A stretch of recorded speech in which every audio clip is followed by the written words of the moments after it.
Demigod, Epic Adventures in the Greek Mythos by Christian Bonweg. I hope I'm pronouncing that right. He's with no-name-games.com, no-name-games.com. He also has one of those itch.io sites, and he was kind enough to send me this review copy. We've played a couple of battles. Today we're going to do the second Interregnum. That's what I call these narrative campaign episodes. Not going to put any miniatures on the table. Oh, wait a minute. Tell you what. We will. I still have the Minotaur handy. This was the boss fight in our last episode. Boss fight? I don't think so. More like an intern fight. He went down like a little baby girl, which is really, no shade on him. Our bro, Kakoigetis, here's the figure right here. He's just a boss. He's just a total Greek Chad. What's the Greek word for Chad? This is him. And he's crazy. Now, he is a child of Poseidon, and he has the ability to call on Poseidon for what are known as boons. And he said, hey, Poseidon, can you make the earth swallow up the Minotaur? And Poseidon was like, I got your back, bro. That is going to net us 200 experience points. I redid my little character sheet. So here you can see there's Kakoigetis right there. And then, here's all those stats. Now, we did get some Celestial Armor. That gives him +4 armor. Crazy good. Does not slow him down, which we really like. When monsters attack, they only do half damage against him. Now, the loot that we recovered in the last episode. Oh, these are minions, by the way. The archers and the Hypaspis. They don't even have names. They're just hired guns. They're just mooks. We don't have to worry about them too much. The treasure that we recovered consisted of two different things. We had 4 loot counters left on the table. At the end of the game, we scoop all those up as we race out of the probably collapsing labyrinth, Indiana Jones style. But we did pause long enough to cut the horns off the Minotaur. Those are classed as celestial daggers. Now, I don't have anybody wielding a sword in my outfit. Well, actually, you know what? I could probably keep one of those myself, now that I think about it. But I'm not gonna. If you fight with a sword and a dagger, it does some good. Yeah, maybe we'll do that. Let's give him a celestial dagger, because that gives us a little bit of a power boost. And then these celestial daggers cost, if you buy them, they cost 10 drachmas. But if you if you buy them, they cost 20. If you sell them, you only get 10. So that's where the 100 plus 10. We did get 200 experience points for one-shotting that Minotaur. And in fact, the experience table looks a little something like this. If a major hero successfully calls a boon, it's not, oh, we did that too? That means we get another 10 experience points for a total of 210 experience points on the day. Add that to the previous 240. We are up to 450 experience points. Now, levels work like this. You start at level 0. At 100 experience points, you get your first divine favor. And that's what we used to level up again. To get from level 1 to level 2 costs another 200 experience points. You need 300. That's where we're at right now. To get to level 3, we're going to need to get to 600. So 150 more experience points will level up one more time. But here's the thing. When you reach level 2, you are here to stay. The party has adventured long enough that this has become their permanent profession, and they decide to outfit a camp from which to go on quests. See, establishing a camp. And this is the fun part that I wanted to show you. And this is why we take a little bit of extra time to post an entire video on all of the steps that you go through. Because I should probably also take a look at boons. I think you get a new one every time you level up. And of course, you get to call on, you get to call on 2. You get to call on boons twice a game. That's what it is. So the boons are all the same. Remember that we have like one potent offensive spell, which would be, and spells is another way to look at it. You can cast Earthquake, which creates a 2x2 patch of uneven ground.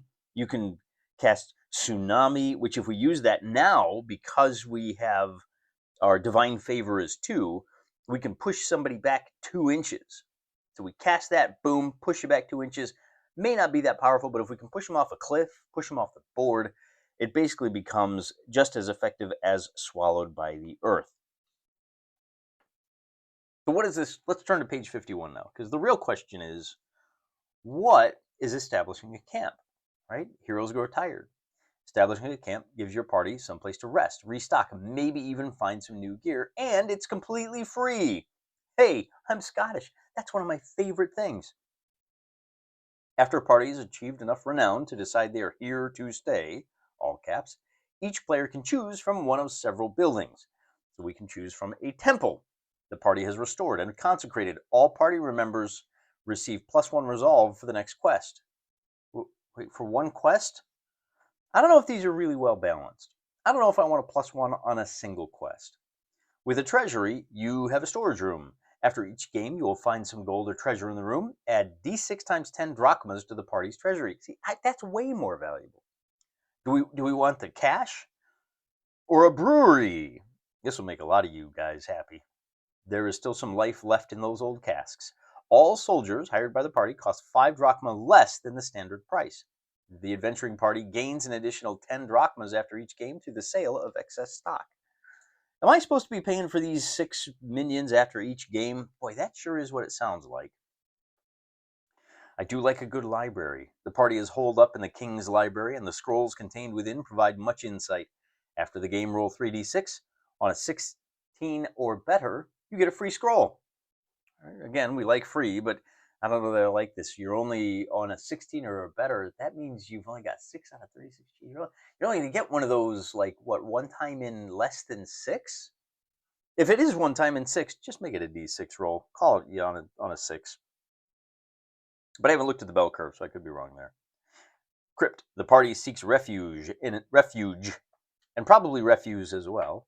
In an old, dilapidated crypt, not the most comfortable place to sleep, but it beats being outside. Any major heroes of Hades, well, that ain't me, you can cast Guard of the Dead for 1 less divine favor point.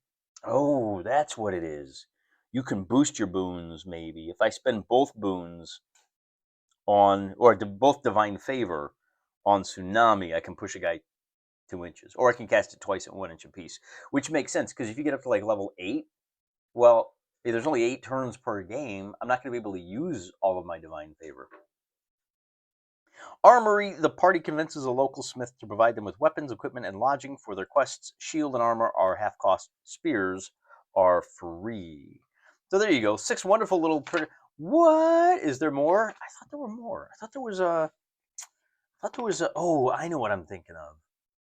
Oh, renovations. You can modify your camp. That's what I was thinking of. You can get carrier pigeons, which means you can hire a single minion without taking the recruit new minions action. Smithy. You can upgrade your weapons. 50. Ooh, I kind of like that. But that's the upgrades, and so it's going to cost me 250 drachmas, which, remember, I only have 110 right now. Chirurgeon's quarters. This is the one I was looking for. You get a healer. Any heroes pay 10 drachma less if they have old wounds. Additionally, on a 5-up, add 1 ambrosia, that's a healing potion, to the party's inventory. And then a potion maker's stall. All potions cost 10 drachma less, can be sold for 10 drachmas more, 10% more.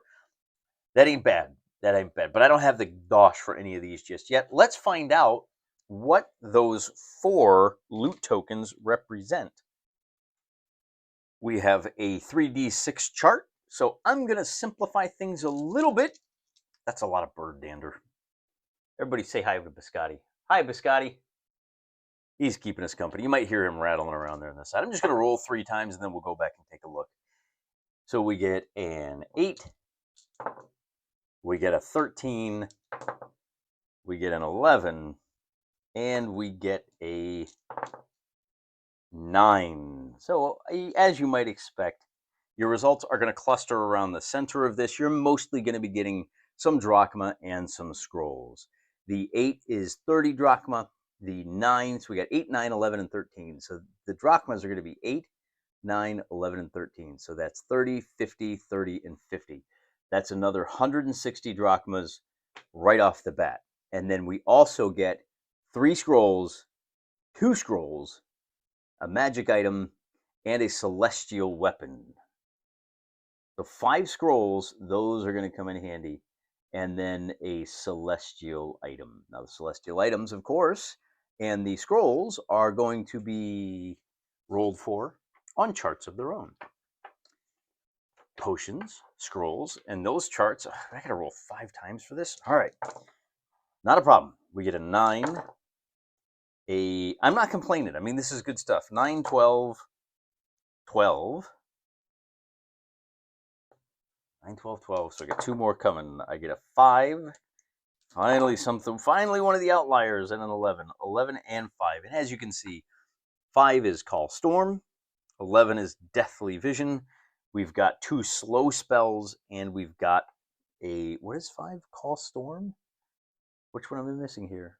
Wreck. I have no idea what Wreck does. We'll have to take a look at that spell. The number of scrolls, they may be stored in their stash. Let's see. Roll that many. They may be given to any member of the party.